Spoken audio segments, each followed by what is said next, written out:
Assalamualaikum warahmatullahi wabarakatuh. Pada kesempatan hari ini kita akan belajar materi bab 1, pelanggaran hak dan pengingkaran kewajiban warga negara. Di materi kali ini akan kita bahas khusus untuk kelas 12 atau kelas 3 jenjang sekolah menengah kejuruan. Tujuan pembelajaran yang diharapkan pada pertemuan kali ini yang pertama yaitu memahami nilai-nilai Pancasila yang terkait dengan kasus pelanggaran hak dan pengingkaran kewajiban warga negara. Yang kedua, menjelaskan serta menganalisis nilai-nilai Pancasila yang terkait dengan kasus pelanggaran hak dan pengingkaran kewajiban warga negara. Sebelum saya masuk ke materi apa itu hak dan kewajiban serta apa itu pelanggaran hak dan pengingkaran kewajiban warga negara. Nah, di sini kita akan membahas terlebih dahulu apa makna dari hak dan kewajiban warga negara. Sudahkah kalian tahu apa perbedaan antara hak dan kewajiban warga negara? Hak dan kewajiban warga negara itu memiliki pengertian yang berbeda. Hak sendiri di sini dimaksudkan sesuatu yang harus dimiliki oleh setiap warga negara sesuai dengan ketentuan yang berlaku. Sedangkan kewajiban warga negara diartikan segala sesuatu yang harus dilaksanakan oleh setiap warga negara terhadap penyelenggaraan kehidupan bermasyarakat, berbangsa, dan bernegara sesuai dengan ketentuan yang berlaku. Dari pengertian tersebut, kira-kira menurut kalian antara hak dan kewajiban mana yang lebih dahulu harus dilaksanakan atau mana yang lebih dahulu antara hak dan kewajiban? Jawabannya adalah melaksanakan kewajiban terlebih dahulu. Jadi ketika kita sudah melakukan kewajiban yang dilakukan dengan ikhlas, maka hak akan kita peroleh atau hak akan kita dapatkan. Tapi jika kita belum melaksanakan kewajiban, maka jangan pernah berharap kita akan memperoleh hak itu. Jadi, kalau mau mendapatkan hak, maka kita terlebih dahulu harus melaksanakan kewajiban.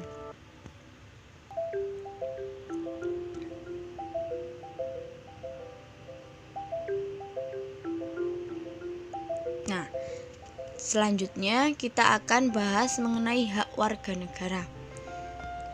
Hak warga negara itu sebenarnya tercantum dalam Undang-Undang Dasar Negara Republik Indonesia, salah satunya. Di sini saya memberi contoh ada di pasal 27 ayat 1, 28, pasal 29 ayat 2 dan pasal 30 ayat 1. Di Undang-Undang Dasar Negara Republik Indonesia tahun 1945 pada pasal 27 ayat 1 yang berbunyi segala warga negara bersamaan kedudukannya di dalam hukum dan pemerintahan dan wajib menjunjung hukum dan pemerintahan itu dengan tidak ada kecualinya. Kemudian di pasal 28 menjelaskan bahwa kemerdekaan berserikat dan berkumpul, mengeluarkan pikiran secara lisan dan tulisan yang ditetapkan dengan undang-undang.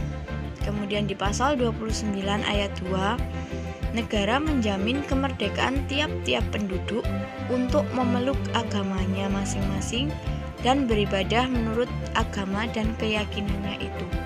Serta di pasal 30 ayat 1 yang berbunyi tiap-tiap warga negara berhak dan wajib ikut serta dalam usaha pertahanan dan keamanan negara.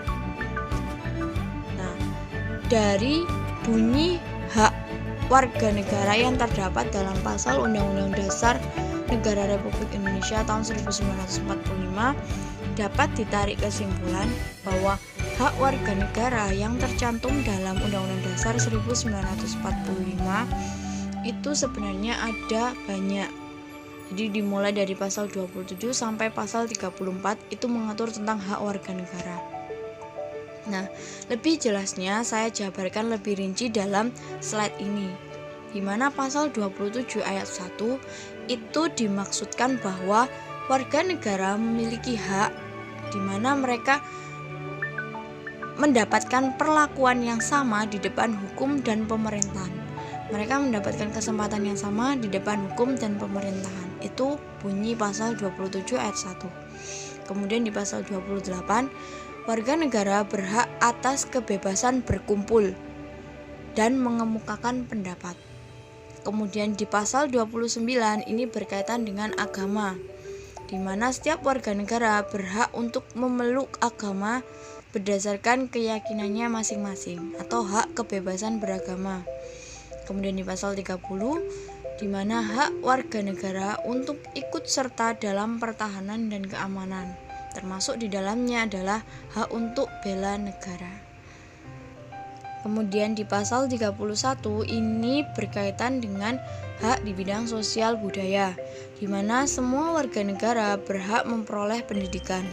Kemudian di pasal 34 ini berkaitan dengan hak fakir miskin dan anak-anak terlantar, di mana dalam pasal Undang-Undang Dasar 1945 disebutkan bahwa fakir miskin dan anak terlantar dipelihara oleh negara atau menjadi tanggung jawabnya negara. Nah, kemudian kita sekarang bahas mengenai kewajiban dalam Undang-Undang Dasar Negara Republik Indonesia tahun 1945. Untuk kewajiban sendiri, kewajibannya warga negara yang terdapat dalam pasal Undang-Undang Dasar 45 itu ada pasal 27 ayat 1 dan 27 ayat 3. Di mana pasal 27 ayat 1 berbunyi, setiap warga negara berkewajiban menjunjung tinggi hukum dan pemerintahan. Kemudian di pasal 27 ayat 3, setiap warga negara berkewajiban ikut serta dalam bela negara. Selanjutnya di pasal 30 ayat 1, warga negara berkewajiban untuk ikut serta dalam usaha pertahanan dan keamanan negara. Ingat, sistem pertahanan dan keamanan negara kita menggunakan Sis-Hankam rata. Artinya apa? Sistem pertahanan dan keamanan rakyat semesta. Artinya rakyat diikut sertakan atau dilibatkan dalam kegiatan pertahanan dan keamanan negara. Kemudian di pasal 31 ayat 1, setiap warga negara wajib mengikuti pendidikan dasar. Pendidikan dasar di sini dimaksudkan dari sekolah dasar, dari jenjang sekolah dasar sampai sekolah menengah pertama. Nah, setelah kita bahas mengenai apa itu hak warga negara dan kewajiban warga negara, sekarang kita masuk ke pengertian pelanggaran hak warga negara. Pelanggaran hak warga negara di sini dimaksudkan bahwa setiap perbuatan baik dilakukan secara sengaja atau kelalaian yang melawan hukum, mengurangi, menghalangi atau mencabut hak seseorang sebagai warga negara yang dijamin oleh undang-undang dan tidak mendapatkan penyelesaian hukum yang adil dan benar berdasarkan mekanisme hukum yang berlaku. Kemudian untuk faktor penyebab terjadinya pelanggaran hak warga negara, di sini dibagi menjadi dua. Ada faktor internal dan faktor eksternal. Untuk faktor internal, ini faktor yang berasal dari diri sendiri. Kemudian jika faktor eksternal, ini faktor yang berasal dari lingkungan. Faktor internal dibagi menjadi tiga. Sikap egois atau terlalu mementingkan diri sendiri. Yang kedua, kurangnya kesadaran akan hak orang lain. Dan yang ketiga, adanya sikap tidak toleransi atau intoleransi. Kemudian faktor eksternal ini ada tiga.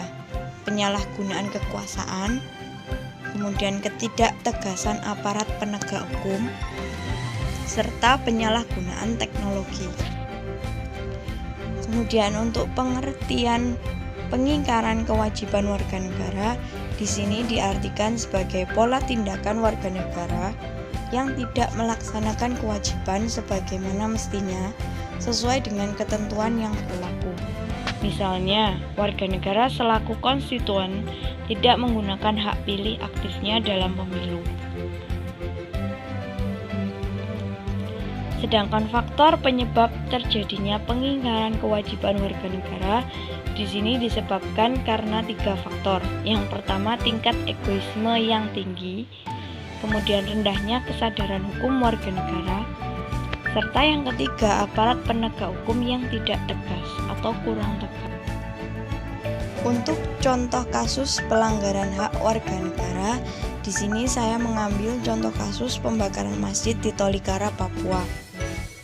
Di mana di kasus ini pasal yang dilanggar ini berkaitan dengan pasal 28E ayat 1 Undang-Undang Dasar Negara Republik Indonesia tahun 1945. Di mana pada kasus ini terjadi pembakaran bangunan masjid ketika akan melaksanakan sholat Idul Fitri. Kemudian untuk penyelesaian kasus, pada kasus pembakaran masjid yang terjadi di Tolikara, Papua 2015 silam, disepakati 2 hal. Yang pertama, tokoh masyarakat yang mewakili umat Islam dan umat Kristen di Kabupaten Tolikara, Papua sepakat untuk menyelesaikan secara adat terkait insiden tersebut. Yang kedua, kesepakatan tersebut ditandatangani bersama oleh tokoh agama Islam dan tokoh agama Kristen, di mana tokoh agama Islam diwakili oleh Ustadz Ali Mukhtar selaku Imam Masjid Tolikara. Kemudian untuk tokoh agama Kristen ini diwakili oleh Pendeta Nayus Wonda, Pendeta Martin Jingga, dan Pendeta Immanuel B. Genongga pada hari Rabu, tepatnya pada tanggal 29 Juli 2015. Demikian materi pelanggaran hak dan pengingkaran kewajiban warga negara untuk kelas 12 jenjang sekolah menengah kejuruan. Kurang lebihnya mohon maaf. Wassalamualaikum warahmatullahi wabarakatuh.